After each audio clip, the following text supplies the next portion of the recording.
ভূত মানে অপরাধবোধ, ব্যর্থতা, অনুশোচনা। ভূত মানে অপূর্ণ ইচ্ছে।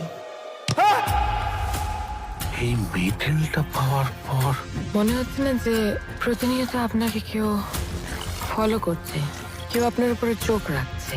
ওই ভগবান, ভূত, স্বর্গ, নরক, সেফ গাঁজা, বুঝলে? সেফ গাঁজা। ভগবানটা পারবো না, কিন্তু তোমায় প্র্যাকটিক্যাল প্রমাণ দিতে পারি যে ভূত আছে। আজকে রাতটা একটু সাবধানে থাকবেন। আজকের রাতটা কিন্তু ভালো নয়, একই শনিবার, তার উপর অমাবস্যা। আজকের রাতটা আপনার জন্য একটা মেমোরেবল রাত হতে চলেছে। বাবা,